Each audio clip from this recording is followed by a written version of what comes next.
বাবিন হচ্ছে সেই হিরো যার নামটা ব্যবহার করলে সিনেমা ব্যাচ, যে নন্দন-ওয়ান আর রাধা দিয়ে সিনেমা বিচার হয়। এখানে আমরা বড় বড় করে আবার লিখবো রাহুল অরুণোদয় ব্যানার্জি লেখা থিয়েটার। আমরা না, আমাকে 2 বছর ব্যান করে রাখা হয়েছে যে আমরা মাল্টিপ্লেক্স গুলো থেকে 5 দিনের দিন আমাদের ছবি নামিয়ে দেওয়া হচ্ছিল। সবাই রাজা ভাবে নিজেকে, সায়েন্স বলছে, এটা আইনস্টাইন বলছে, আসছে টিকিট কেটে সিনেমা দেখছে, একেই বলে হিরো, একেই বলে নায়ক।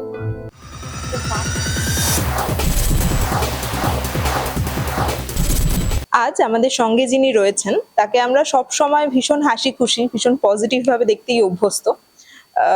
অনেক প্রতিবাদী কাজে তাকে দেখা গেছে, অনেক শক্তিশালী চরিত্রে তাকে দেখা গেছে, তবে এই সবকিছুই ভীষণ হাসি মুখে ডিল করতে দেখেছি আমরা তাকে। আমাদের সঙ্গে দেবলীনাদি রয়েছে। কালকে যখন এই সাক্ষাৎকারটি নেওয়ার বিষয়ে কথা হচ্ছিল তখন টক্সিক বলে একটি বই প্রকাশ অনুষ্ঠানে ছিলাম, এবং টক্সিসিটি এই শব্দটা দেবলীনাদি তুমি বারবার বলেছো যে শরীরের যে ডিটক্সিফিকেশন সেটা আমরা হয়তো বিভিন্ন ভাবে করি বা সেটা করার কথা ভাবি, কিন্তু মনকে ডিটক্স করা এইটা খুব ইম্পর্টেন্ট, এটা আমরা ভাবি না। এবং সোশ্যাল মিডিয়ার এই নোংরামি, কাজের চাপ, সবকিছুর মধ্যে তুমি কি করে নিজের মনকে ডিটক্স করো? শরীরকে ডিটক্স করার জন্য যেরকম নানা রকম খাদ্যাভ্যাসের প্রয়োজন হয়, আমরা জানি ডিটক্স ড্রিঙ্ক পাওয়া যায়, অনেক কিছু খাবার। আমি নিজেই যেরকম, আমার দিনটা শুরু হয় 1 ইঞ্চি কাঁচা হলুদ, 1/2 ইঞ্চি কাঁচা আদা, 10টা কারি পাতা, 10টা নিম পাতা, এইসব দিয়ে, সবই ডিটক্সিফিকেশনের ব্যাপার। সেরকম মনের ডিটক্সিফিকেশনের জন্য খাদ্যের প্রয়োজন হয়, মনকে খাদ্য দিতে হয়। এবার মনের খাদ্য কি? আর মনের খাদ্য হলো আমরা সুন্দর সুন্দর জিনিস, ইতিবাচক জিনিস আমাদের মনকে খাওয়াবো। অর্থাৎ আমরা নয় ইতিবাচক জিনিস পড়বো, বই পড়া যেতে পারে, নয়তো এই যে যন্ত্রটা আছে যেটা ছাড়া নাকি আমাদের এখন জীবন চলেই না, সেখানে অনেক ইতিবাচক জিনিস দেখা যায়। নিজেকে বেছে নিতে হয় আর কি। মানে এটা যদি রাস্তা হয় আর আমি যদি গাড়ি হই, তাহলে রাস্তাটা উঁচু নিচু যতই হোক, আমার হাত যদি ভালো হয় গাড়িটা স্মুথলি চলবে।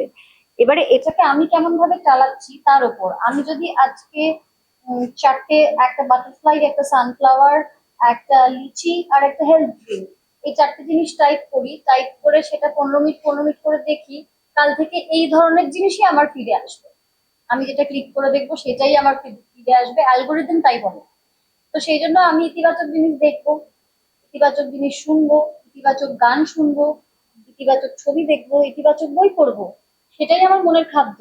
সেটা যদি আমি ক্রমাগত করতে থাকি তাহলে পরে ডিটক্সিফিকেশন হয়ে যাবে। আচ্ছা, তুমি বারবার অকপট ভাবে বলেছো তোমার বিভিন্ন যে শারীরিক সমস্যা, ক্লিনিক্যাল ডিপ্রেশন, নিহিলিজম তোমার রয়েছে।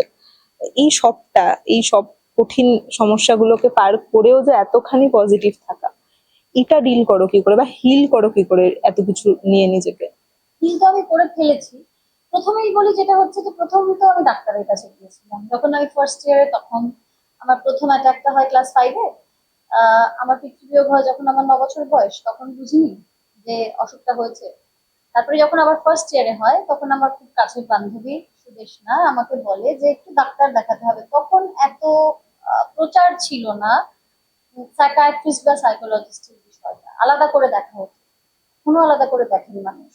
তাও তখনকার থেকে অবস্থার একটু উন্নতি এখন হয়েছে, একটু মানুষ বুঝতে পারছেন যে এই মাথার চুল থেকে পায়ের নখ অব্দি সবটাই শরীর। যখন একজন মানুষের মৃত্যু হয়, আমরা গলা থেকে পা অব্দি বডি বলি না, আমরা পুরোটাকেই বলি বডি। তো ডাক্তারের কাছে যাওয়া জরুরি যদি সেটা বাড়াবাড়ি রকম হয়। তো আমি ডাক্তারের কাছে গিয়েছিলাম যখন আমি ফার্স্ট ইয়ারে ছিলাম। সাইকিয়াট্রিস্ট, সাইকোলজিস্ট দুটোই আমি দেখিয়েছি, চিকিৎসা হয়েছে, সুস্থ হয়েছি। কিন্তু তারপর যে বলে মেনটেনেন্স, যেরকম স্পন্ডেলোসিস বা স্পন্ডেলাইটিস সেরে যাওয়ার পর ব্যায়াম করে যেতে হয় সারা জীবন, তবেই ঠিক থাকে, তবেই সেটা ফেরে না। ওই যে বললাম যে আমি কি ধরনের গান শুনছি, কি ধরনের বই পড়ছি, কি ধরনের জিনিস দেখছি আমার মোবাইলে, কি ধরনের ছবি দেখছি, এবং কি ধরনের মানুষের সঙ্গে মিশছি, গল্প করছি, সেই সবটা যদি আমি আমার নিয়ন্ত্রণে রাখি, এটা খুব সহজ, তাহলেই এই ইতিবাচক ভাবনা এবং মনোভাবটা নিয়ে থাকা যায়, সেটা খুব সহজ। আর এই নেতিবাচক বা নেগেটিভ মানুষ যারা হন আর কি, আমি আমি দোষ দিচ্ছি না, মানে তারা হয়তো স্বভাবগত দিক থেকেই হন, আমি বলছি তারা যদি আমাদের ইনার সার্কেলেরও মানুষ হন, আমি বলছি সব থেকে কাছের মানুষও যদি হন, আমরা চেষ্টা করব তাদেরকে ইতিবাচক করতে। কিন্তু কিছু মানুষ আছেন জেদি ভাবে নেতিবাচক, তাদের থেকে হাত জোর করে বলছি দূরে থাকুন। এরা কিন্তু ভাইরাস সোসাইটি। শুধু আমি নেতিবাচক ভাবনার কথা বলছি, ভাবনা, এই ভাবনা নিয়ে যেসব মানুষ বিচরণ করেন তারাই কিন্তু সোসাইটির ভাইরাস। এটা সায়েন্স বলছে, এটা আইনস্টাইন বলছেন, আমি বলছি। কিন্তু এই নেতিবাচকতা মানে আধুনিকায়নের সাথে সাথে ভীষণ ভাবে যেভাবে সোশ্যাল মিডিয়ার ব্যবহার বেড়েছে আমাদের অ্যালগোরিদমে, ওই যে মানে সোশ্যাল মিডিয়ায় মানুষ ওই বর্ডারটা কোথাও গিয়ে আর এখন বুঝতে পারে না যে কতটুকু বলা উচিত আর কার পরে গিয়ে আর বলা যায় না, এই জিনিসটা তো বুঝতে পারে না। না, এইটাকে ওভারকাম করা, এবং তুমি যখন এই ছবিওয়ালা মুক্তি পেলো, তারপরে তার আগেও রাহুলদা মারা যাওয়ার পর তোমায় নিয়ে অনেক ট্রোল হয়েছে। তোমার হয়তো আবেগ, এই আবেগটাকে তুমি যেভাবে, প্রত্যেকের আবেগের বহিঃপ্রকাশ আলাদা, তোমার আবেগের যে বহিঃপ্রকাশ সেটাকে নিয়ে অনেক রকম কথা হয়েছে, যে ওভার অ্যাক্টিং বা আরো অনেক কিছু। এবার এই যে এই বর্ডারটা ভুলে যাওয়া, এই সবকিছু সেই সময় দাঁড়িয়ে তুমি কি করে ওভারকাম করেছো? এটা যখন হয়েছে তখন আমাকে আর ওভারকাম করতে হয়নি, কারণ তখন আমি, এটা তো কিছুদিন আগের কথা আর কি। তো এখন তো আমি সেই জায়গাটাতে পৌঁছেই গেছি যেখানে আমাকে ওভারকাম আর করতে হয় না, কারণ আমার উপর প্রভাবই হয় না। প্রভাব হলে তারপর তো সেটাকে ফেরানোর অবকাশ আছে। প্রভাবই হয় না, কেননা আমি এখন বুঝতে, এক তো হচ্ছে কোনো বর্ডার মানবে না, কেন মানবে? কারণ সোশ্যাল মিডিয়া হচ্ছে সেই চেয়ারটা যে চেয়ারটাতে বসলে সবাই রাজা ভাবে নিজেকে। না, সোশ্যাল মিডিয়া হচ্ছে সেই জায়গাটা যেখানে যার খুশি প্রোফাইলে ঢুকে গিয়ে আমার যা খুশি লেখার অধিকার আছে। এখন আমরা গোটা পৃথিবীতে বিশেষ বিশেষ মানুষদের দেখছি, যখনই চেয়ার পায় সবাই একই রকম হয়ে যায়। তো সোশ্যাল মিডিয়ার চেয়ারটা যখন মানুষ পাচ্ছেন, তখন তারা তো তাই করবেন। যে যায় লঙ্কায়, মানে আমরা জানি, পুরো প্রভাবটা বললাম না না হয়। তো কথাটা হচ্ছে, আচ্ছা বলেই দিই, যে যায় লঙ্কায় সেই হয় রাবণ। এখন কথাটা হচ্ছে সোশ্যাল মিডিয়া ওই একটা লঙ্কা, যেটা রাজত্ব সবার হাতে, সবাই রাজা। এবারে এবারে যে নেতিবাচক যে দিকটা, সেটা হচ্ছে যে আমি নিজেকে দিয়ে বিচার করে দেখেছি, রাগ করার সত্যিই কিছু নেই। আমার যদি আজকে শরীর বা মন ভালো না থাকে, আমার যদি আজকে জীবনে এমন কিছু ঘটে বা আশেপাশে ঘটেছে, বা আমি এমন একটা পরিবেশ পরিস্থিতির মধ্যে দিয়ে যাচ্ছি যে আমি ঠিক ভালো নেই, সেই সময় আমার সব থেকে প্রিয় খাবারটাও যদি আমার সামনে কেউ এনে দেয়, আমি বলবো এখন ভাল লাগছে না, না ভাল লাগছে না। তারপর যদি সে জোর করে, আমি বিরক্ত হয়ে যাবো। তো বলছি তো ভাল লাগছে না, না। তো আমি বলছি যখন নেতিবাচক কেউ লেখেন, সে নিজে ভালো নেই জীবনে, তিনি মানসিক বা শারীরিক ভাবে খারাপ আছেন। নেতিবাচক বক্তব্য নিয়ে আমাদের সহানুভূতি হতে পারে, আমাদের খারাপ লাগতে পারে, আমরা তাদের দ্রুত আরোগ্য কামনা করতে পারি, কিন্তু রেগে যেতে পারি না, কারণ তিনি খারাপ আছেন। তো আমি রাগ করবো না। আর বললো, তো আমার কি হলো? পাশের বাড়ির পঞ্চু আমার নামে কি বললো, আমার কাছে কি হলো? পঞ্চু ভালো আছে তো, সেটা দেখতে হবে। পঞ্চু কখনোই ভালো নেই, এই জন্য পঞ্চু এসব করে। এটা ওভারকাম করার চিন্তা দরকারই নেই। আরে প্রভাবিত হবে না, প্রভাব হলে তো ওভারকাম হবে। ছবিওয়ালা সফলতার কথা একটু আসি।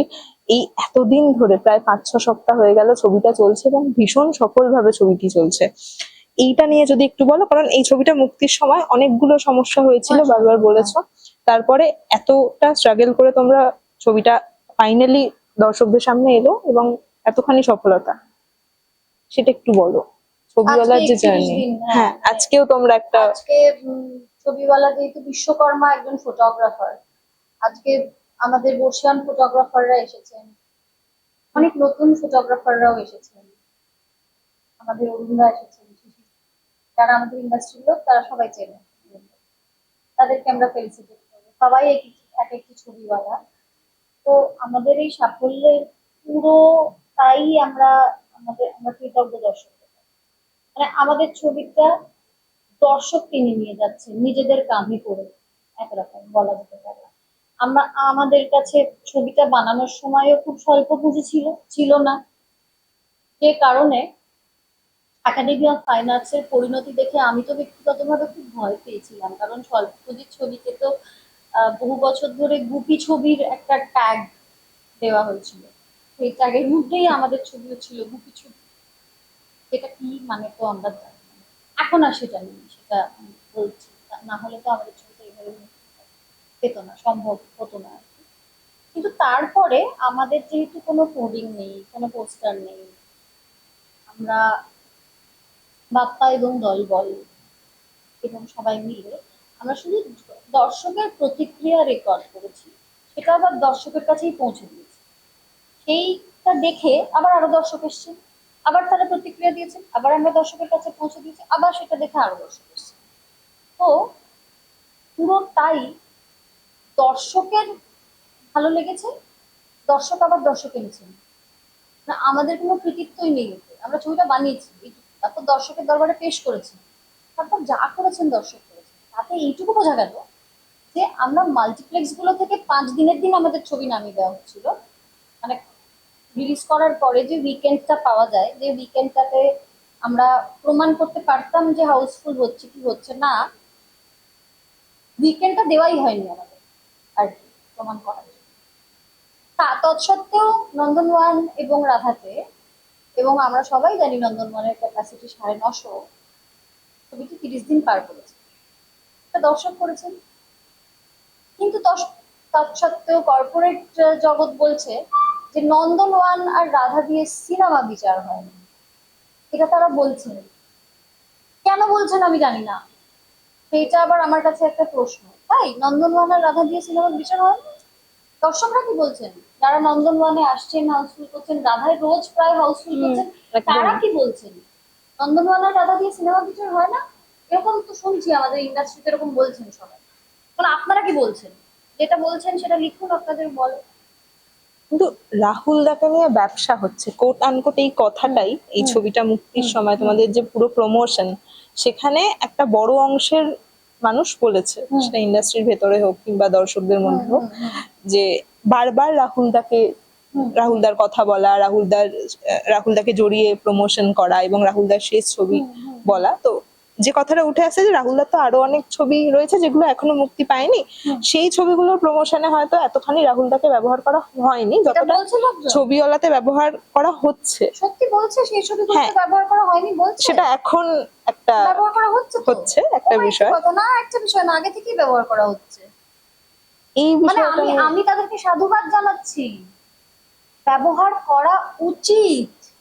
মানে চিৎকার করে করে বলা উচিত। যদি একটি সিনও করে থাকে বাবিন, মানে আমাদের রাহুল, ওর আগামী দিনে যদি কোনো কাজ আসে যেখানে ও শুধু একটি সিন করেছে, সেখানেও চিৎকার করে করে ওর নাম বলে বলে ছবিটার প্রচার করা উচিত, কারণ মানুষের দেখা উচিত ওর কাজটা। আর অন্য ছবির থেকে এই ছবিতে বেশি বলা হচ্ছে যদি বলো, বেশি তো বলা হবেই, কারণ আমাদের ছবির নাম ছবিওয়ালা। ছবিওয়ালাতে ছবিওয়ালার ভূমিকায় অভিনয় করেছেন রাহুল রণবল ব্যানার্জি, নাম ভূমিকায় অভিনয় করেছেন। তো আমরা আমাদের নায়কের নামটা একটু কম ব্যবহার কিরম করে করবো আমি জানি না। চিরদিনই তুমি যে আমারের সময় রাহুল প্রিয়াঙ্কা রাহুল প্রিয়াঙ্কা রাহুল প্রিয়াঙ্কা তো হয়েছিল। আমি বলছি যে বাবিনকে নিয়ে ব্যবসা যদি হয়ে থাকে, তাহলে সব থেকে খুশি বাবিন হচ্ছে, নিশ্চিত করে বলছি আপনাদের। মানে একজন নায়কের সেখানেই সার্থকতা, যে তার নামটা ব্যবহার করলে ব্যবসা হচ্ছে, লোকে তার নাম শুনে হলে আসছে, টিকিট কেটে সিনেমা দেখছে, একেই বলে হিরো, একেই বলে নায়ক। তো বাবিনের নাম শুনে যদি ছবিটা ব্যবসা করে থাকে, তাহলে সব থেকে খুশি বাবিন হয়েছে। এবং আপনাদের নিশ্চিত করে বলি, ইন্ডাস্ট্রির ভেতরের লোক এবং বাইরের লোক যারা বলছেন, বাবিনের পরিবার কিন্তু খুব খুশি, খুশি মানে উচ্ছ্বসিত এটা নিয়ে, যে এই এই ছবিওয়ালা আর্থিক ব্যবসা কতটা, আমি যেহেতু আমরা যে দুটো হলে চলছে জানি না, কিন্তু যে নামটা পাচ্ছে সেটা প্রথমত হচ্ছে নাম ভূমিকায় বাবিন, দ্বিতীয়ত হচ্ছে দ্বৈত চরিত্রে বাবিন। বেচারা শারীরিক মানে শরীরটা ছেড়ে দিয়ে এমন দোষ করে ফেললো যে ওর কাজ হলে ওর নামও আমরা করতে পারবো না। বিদেশে কি হয় জানেন তো, এরকম যখন কেউ চলে যাবে, এলএন ডিজেনারেসের বিরাট ভক্ত, ওর টিমে একটি ছেলে, টুইচ বলে একটি ছেলে, 32 বছর বয়সে সুইসাইড করে ফেলে হঠাৎ। সুইসাইড করে তার পরের দিন থেকে এলেন এবং ওর গোটা টিম সারা দিন টুইচের নাম করে করে টুইচের কাজগুলোকে খালি প্রমোট করতে থাকে, প্রমোট করতে থাকে, প্রমোট করতে থাকে এবং বলতে থাকে যে টুইচ যেন ওর কাজের মধ্যে দিয়ে বেঁচে থাকে। ওখানে কেউ বলতে আসেনি বিশ্বাস করুন যে টুইচের নাম ব্যবহার করে ব্যবসা করা হচ্ছে। আরে আমি তো চাইবো বাবিনের লেখা নিয়ে আরো কাজ হোক, বাবিনের লেখা নিয়ে আমি চাইবো আমাদের পরিচালক বাপ্পা থিয়েটার করুক, সেখানে আমরা বড় বড় করে আবার লিখবো রাহুল অরুণোদয় ব্যানার্জির লেখা থিয়েটার, আমরা ওকে বাঁচিয়ে রাখবো, বেশ করবো। যাদের তাতে অসুবিধে হচ্ছে তারা একটু, আমি তাদের জন্য কায় মনোবাক্যে আমি চাইবো যে তাদের শরীর এবং মন এবং জীবন তিনটেতেই একটু শান্তি এবং সুস্থতা ফিরে আসুক, যাতে তাদের নেতিবাচক ভাবনা আস্তে আস্তে চলে যায়, চলে গিয়ে তাদের ইতিবাচক ভাবনা চলে আসে। কিন্তু বাবিন হচ্ছে সেই হিরো যার নামটা ব্যবহার করলে একটি সিনেমা ব্যবসা করে। এর নামই হিরো, এর নামই রাহুল অরুণোদয় ব্যানার্জি। কিন্তু তুমি রাহুলদার এতখানি কাছের ছিলে এবং আছি এখন। এখনো আছো। তারপরে মারা যাওয়ার এত মাস পরে বিভিন্ন জিনিসপত্র রাহুলদাকে নিয়ে চারিদিকে হচ্ছে, অনেক কিছু শোনা যাচ্ছে যেগুলো সেই মানুষটাই নিজে সত্যি কি কতটা সত্যি না আমরা জানতে পারবো। হুম। খারাপ লাগাচ্ছে এগুলো, বা মনে হচ্ছে যে এতখানি এই দিনটা না আসলেও হয়তো। মায়া হচ্ছে, আবার আমার মায়া হচ্ছে, আবার আমার করুণা হচ্ছে। তার কারণ হচ্ছে যে আমি কিছু কিছু জিনিস শুনছি যেগুলো বাবিনের নাম করে বলা হচ্ছে, যে বাবিন হলে এটা বলতো, বাবিন থাকলে এটা চাইতো, বাবিন থাকলে এটা বলতো। ওমা, বাবির তো এই মুহূর্তে নেই এটা বলার জন্য যে হ্যাঁ আমি থাকলে এটাই বলতাম, বাবিন বা না না না না না, ভুল হচ্ছে, আমি থাকলে এটা বলতাম না, এটা বলার জন্য তো বাবিন নেই, এই মুহূর্তে উপস্থিত নেই ও এটা বলার জন্য। তাহলে প্রমাণ কে করবে যে বাবিন থাকলে বাবিন এই ব্যাপারে ঠিক কি বলতো আর কি চাইতো আর কি বলতো না, সেটা কে প্রমাণ করবে বাবিন ছাড়া? এই জন্য আমার এই যে এই যেটা শুনছি তার জন্য আমার খুব করুণা হচ্ছে। মানে একটা মানুষ কি প্রচন্ড খারাপ থাকলে এরকম একটা জিনিস করতে পারে, আমি সেটাই ভাবছি আর কি। মানে যারা যারা এটা করছেন আর কি, তাদের জীবনে একটু উন্নতি ঘটুক, যাতে এই আমাদের শরীর ছেড়ে দিয়ে চলে গেছে একটা মানুষ, তাকে যাতে ব্যবহার না করতে হয়, এরকমটা যেন নাই করতে হয় আর কি। এত খারাপ যেন দিন কারোর কারোর যেন আমার শত্রুরও যেন না আসে, এটুকুই বলতে। একটু এবার ইতিবাচক কথাতেও আসি রাহুলদাকে নিয়ে। তো তুমি রাহুলদা নিশ্চয়ই অনেক বই অনেক সিনেমা সাজেস্ট করতো দেখার বাবিনকে জন্য। নিয়ে আমরা এখনো ইতিবাচক কথাই বলছিলাম, কারণ এত কিছুর পরেও কিন্তু একটা নেতিবাচক কথা আমি দেখলাম না কোনো কমেন্ট সেকশনে বাবিনকে নিয়ে। এরপরেও সবাই ইতিবাচক কথাই বলছে। যাই হোক, হ্যাঁ, তোমাকে সাজেস্ট করা রাহুলদার কোনো বই বা কোনো সিনেমা যেটা তোমায় খুব ইন্সপায়ার করেছে? প্রথমেই আমি বলি চিরদিনই তুমি যে আমার, যেটা প্রথম আমাদের ছোট্ট বাবিনকে তুমি ছোট্ট থেকে দেখছি, ও আমার ভাতৃ সম। এর আগেও যখন ওর কাজ করেছে ওর গার্লফ্রেন্ডের চরিত্র করবে, এটাতে বইয়ের চরিত্র সেটা আলাদা, বাস্তবে তো আমার ভাতৃ সম, অনেক ছোট আমার থেকে। তো চিরদিনই যখন দেখতে গেলাম তখন ছোট্ট বাবিনকে প্রথম নায়ক হিসেবে দেখতে গেলাম। আমি একেবারে ওভারবোর্ড হয়ে গেছিলাম চিরদিনীতে বাবিনের পারফরমেন্স দেখে। এবং ওই শেষের ডিগবাজি, ওই ডিগবাজিটা যারা দেখেছি আমরা, আমাদের চোখের সামনে থেকে ওটা মুছতে পারিনি কেউ, কেননা সবার দেখে মনে হয়েছিল ওর ঘাড় ভেঙে গেছে। ওকে পরিচালক এবং প্রোডাকশন বলেছিল যে এটা দামি করুক, ও শোনেনি, বলেছে না এটা আমিই করবো। তা বাদেও এরকম ঘটনা আছে, ও হাতে কাঁচের গ্লাস নিয়ে রাগের দৃশ্য করছে, যখন দৃশ্যটা শেষ হয়েছে কাঁচটা হাতে গ্লাস ভেঙে গেছে, হাত দিয়ে ঝরঝর করে রক্ত পড়ছে। তো এরম ভাবেই ঢুকে পড়তো চরিত্র এবং সিনের মধ্যে। তো আমার কাছে কিন্তু এখনো আহ চিরদিনই তুমি যে আমার সেই বাবিন আমার কাছে ভীষণ ডাইনামিক আর কি।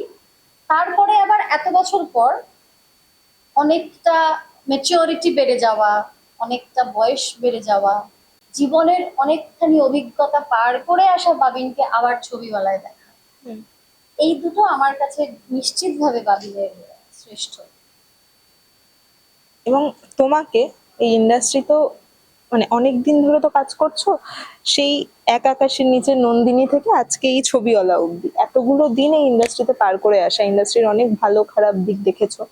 কোন দিকটা এখনো মনে হয় ইন্ডাস্ট্রির যে একটু শুধরানো প্রয়োজন? শুধরানোর প্রয়োজন যদি জিজ্ঞেস করো তাহলে তো একটা দিক বলতে পারবো না। সত্যি অনেক কথা হচ্ছে অনেক দিক আছে ইন্ডাস্ট্রির যেগুলো শুধরানোর প্রয়োজন, কিন্তু পাশাপাশি এটাও বলতে হয় যে আমাদের ইন্ডাস্ট্রিতে শুধু না, সব ইন্ডাস্ট্রিতেই অনেক দিক আছে যেগুলো শুধরানোর প্রয়োজন। মানে একটু যদি একটা কর্পোরেটে যাই, তাদেরকে যদি এই প্রশ্ন করা হয় তারাও এক্ষুনি 20টা জিনিসের লিস্ট দিয়ে দেবে যে যেটা শুধরানোর প্রয়োজন। তো এমন কোনো ইন্ডাস্ট্রি তো নেই যেখানে শুধরানোর কোনো জায়গা নেই। শুধরানোর প্রয়োজন সব জায়গায় আছে, আমাদের ইন্ডাস্ট্রিতেও আছে। এখন আমরা যারা এই ইন্ডাস্ট্রিতে রয়েছি, আমরা কোন পিচটাতে খেলতে এসেছি সেটা আমরা জানি। তো পিচটা জেনেই খেলতে এসেছি, তো পিচটা বুঝেই ক্রিকেটটা খেলতে হবে। তো ঠিক আছে, শুধরানোর প্রয়োজন, সবকিছু তো শুধরোয় না। একটা জিনিস বলতে পারবো না, অনেক জিনিস আছে, কিন্তু সেটা যে আমাদের ইন্ডাস্ট্রিতেই আছে তা না, সব জায়গাতেই আছে। আমি যেখানেই কাজ করতে যাব শুধরানোর প্রয়োজনগুলোর সঙ্গে অ্যাডজাস্ট করে কাজ করতে হবে, এভাবেই আমরা কাজ করি, ঠিকই আছে। কিন্তু এই যে ধরো কাজ পাওয়ার যে সমস্যা, একটা সময় তো তুমি আরজি করার সময় ভীষণ প্রতিবাদী মুখ হিসেবে তোমাকে দেখা গেছিল, তখনও কাজ পাওয়ার সমস্যার সাথে ডিল করেছো। হুম। এখনো এই সমস্যাগুলো কোথাও গিয়ে রয়ে গেছে, মানে আমরা যতই বলি একটা বদল হয়েছে, বদল আসলেই আমরা খুব যে দেখতে পাই এরকমটা নয়। হুম। এই জিনিসগুলোকে কিভাবে দেখো? না, আমাকে তো 2 বছর ব্যান করে রাখা হয়েছিল। আমি তো কাজ করিনি, শো করিনি, ওপেনিং করিনি, ফাংশন করিনি, কিছু করিনি। হ্যাঁ। তো এখন আবার আমি তো কাজ করছি, তাহলে তো আমি আমার ব্যক্তিগতভাবে তো একটা বদল হয়েছে। ইন্ডিপেন্ডেন্ট ছবি আমি এর মধ্যে কয়েকটা শুট করলাম, সেখানে কেউ শুটিং আটকে দিতে আসেনি।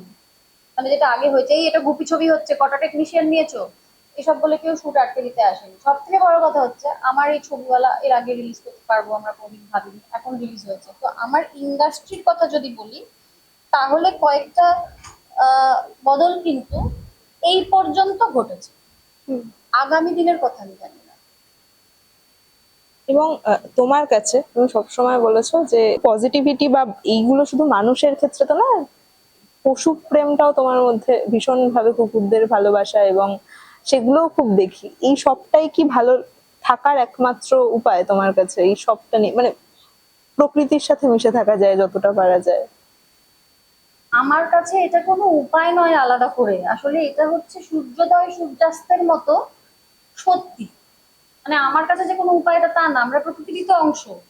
আর পশু, আমিও তো পশু। মানে যখন আমরা লাইফ সায়েন্স পড়েছিলাম আমরা জানি যে আমরাও হচ্ছি অ্যানিমাল ক্যাটাগরিতে পড়ি। তো একটু অন্যরকম দেখতে আমাদের, আমরা একটু কথা বলতে পারি আর আমরা একটু মিথ্যে কথাও বলতে পারি, তার সাথে যেহেতু কথা বলতে পারি মিথ্যে কথাও বলতে পারি। আর আমরা মানুষরা মানুষের ক্ষতি করতে পারি, অন্য পশুরা পশুদের ইচ্ছে করে ক্ষতি করে, খাদ্যাভ্যাস ছাড়া আর অন্য কারণে ক্ষতি করে না। কিন্তু মানুষ মানুষকেও রেপ করে, আবার মানুষ পশুকেও রেপ করে। তো সেটা একটা বিরল একটা ধরনের পশু আমরা। এই বিরল পশুর মধ্যে আমিও পড়ি, আমিও মানুষ আর কি। তো আমার, আমরা প্রকৃতির অংশ।